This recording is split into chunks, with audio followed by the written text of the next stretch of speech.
Assalamualaikum warahmatullahi wabarakatuh. Kami dari kelompok 12 yang beranggotakan saya, Sofia Dwi Rahmawati, dan Siti Nurtakul Janah. Kami akan mempresentasikan makalah kami yang berjudul Artikel Jurnal Berbasis TIK dalam Pendidikan Islam. Pertama, saya akan menjelaskan strategi pembelajaran. Strategi yang digunakan dalam pembelajaran PAI. Media adalah perantara atau pengantar, sedangkan menurut Wilbur Sehrahman menyebutkan bahwa media adalah sebuah teknologi pembawa pesan yang dapat dimanfaatkan untuk keperluan instruksional. Dan NEA atau National Education Association juga mengatakan bahwa media ialah sarana komunikasi dalam bentuk cetak, pandang, maupun dengar, termasuk teknologi perangkat kerasnya. Di zaman yang serba modern ini, kita ketahui bahwa segala sesuatu menjadi instan setelah seseorang mengenal internet. Segala sesuatu mudah kita ketahui hanya dengan menggunakan mesin pencari Google yang sangat lengkap dan mudah di dalam mengaksesnya. Demikian, di dalam proses pembelajaran, tidak jarang para guru menggunakan media berbasis internet di dalam melakukan pengajaran di dalam kelas. Pada proses belajar mengajar, sebaiknya guru benar-benar memperhatikan bagaimana strategi yang bagus untuk mereka dan harus disesuaikan dengan materi yang akan disampaikan dan bisa untuk mencapai tujuan utamanya, yaitu tujuan dalam pembelajarannya. Adapun di dalam penggunaannya harus dilihat dari 3 hal. Pertama, seberapa lama waktu yang dibutuhkan dalam mengakses internet. Kedua, isi media. Ketiga, bagaimana siswa dapat menerima media tersebut. Pemilihan media berbasis internet merupakan strategi guru dalam membantu peserta didik mencapai tujuan pembelajaran. Sebab media pembelajaran yang paling canggih adalah media yang dapat menyampaikan 5 bentuk informasi berupa gambar, garis, simbol, suara, dan gerakan. Media yang mencakup kelima informasi tersebut adalah gambar, film atau hidup, dan televisi atau video. Akan tetapi tidak semua jenis film dan televisi mengandung informasi yang dibutuhkan dalam pembelajaran. Peran guru ketika menggunakan media pembelajaran tetap menjadi komponen penting di dalam kegiatan pembelajaran. Dari tujuan pembelajaran yang telah dirumuskan, maka strategi guru dalam menggunakan media YouTube merupakan strategi pengoptimalan pembelajaran di dalam kelas. Media YouTube sangat membantu guru dalam proses pembelajaran, sebab selain dapat langsung digunakan di dalam kelas, siswa juga bisa melanjutkannya dengan melihat di rumah jika mereka belum paham dan lupa dengan materinya. Selanjutnya, manfaat TIK dalam pembelajaran pendidikan agama Islam. Ada beberapa pola pemanfaatan teknologi media pembelajaran.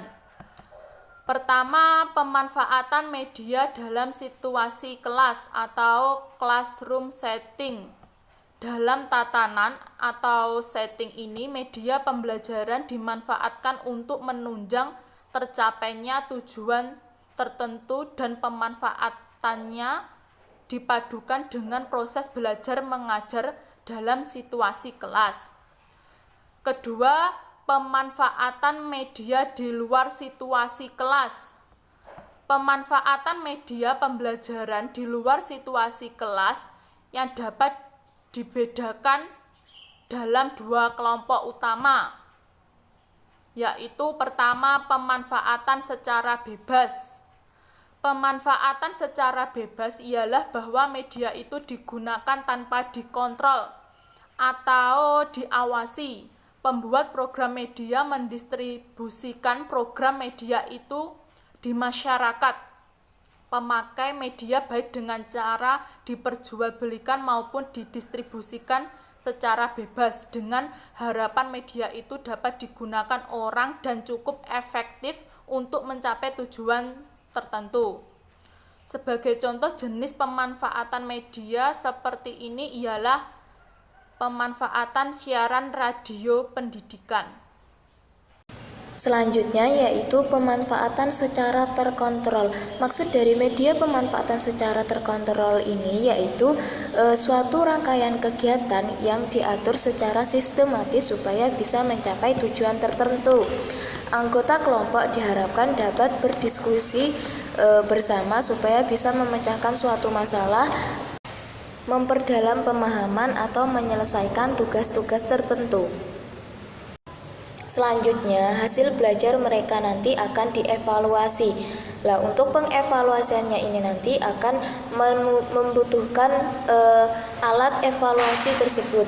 Adapun beberapa contoh pemanfaatan program media secara terkontrol, yaitu yang pertama, pemanfaatan siaran radio pendidikan untuk penataran guru.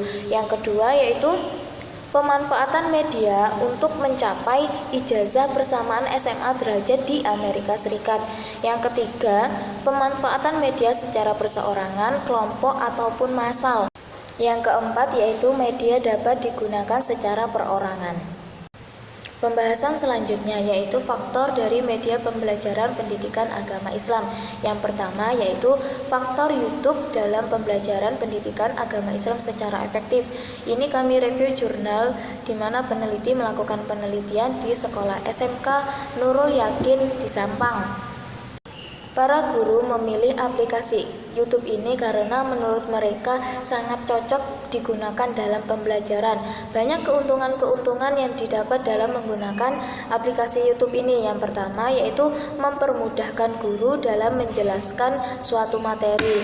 Yang kedua yaitu memotivasi guru untuk menjelaskan materi dan juga bisa membuat anak atau peserta didik ini semangat sebagai sumber pembelajar yang gratis dalam pertimbangan anggaran pendidikan. Selain itu juga aplikasi ini sangat praktis dalam proses belajar mengajar secara online karena kita tinggal mengetik apa materi yang ingin kita cari, ingin kita pelajari di YouTube dan itu akan muncul.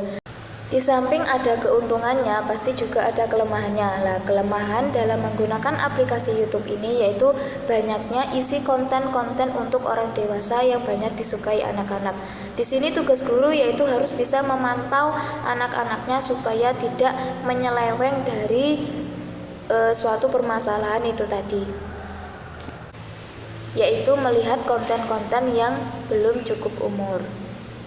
Dari dampak negatif tersebut, peneliti merasa perlu menggunakan suatu pendekatan, yaitu pendekatan yang bernama blend learning, di mana melibatkan orang tua dalam materi pembelajaran yang diajarkan guru. Di sini orang tua nanti bisa atau harus memantau anak-anaknya dalam proses pembelajaran jika di rumah.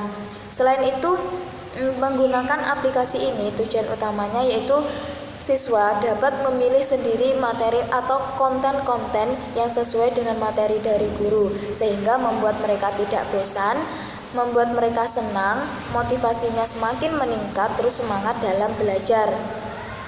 Di mana guru-guru juga harus tetap memantau atau membimbing anak atau peserta didiknya dalam memilih suatu materi atau memilih konten yang sesuai dengan materi tersebut. Faktor selanjutnya yaitu diambil dari suatu artikel, yaitu faktor pemanfaatan teknologi dalam pendidikan agama Islam. Faktor anak didik atau peserta didik ini sangatlah penting karena tanpa adanya peserta didik, proses belajar mengajar tidak akan berlangsung. Karena itu, faktor peserta didik tidak bisa digantikan oleh faktor yang lainnya. Karena dalam proses belajar mengajar itu suatu pendidikan yang di dalamnya itu ada peserta didik dan ada pendidiknya. Lah, anak pendidik atau peserta didik ini merupakan komponen hakiki. Sebenarnya ketergantungan anak didik ini terhadap pendidik yang bersifat sementara merupakan suatu sebab di mana suatu saat nanti diharapkan mereka bisa berdiri sendiri, karena semakin tinggi suatu tingkatannya nanti akan semakin berkurang dampingan dari pendidik. Mungkin hanya itu penjelasan dari kelompok kami. Apabila ada kurang lebihnya, kami mohon maaf yang sebesar-besarnya. Wassalamualaikum warahmatullahi wabarakatuh.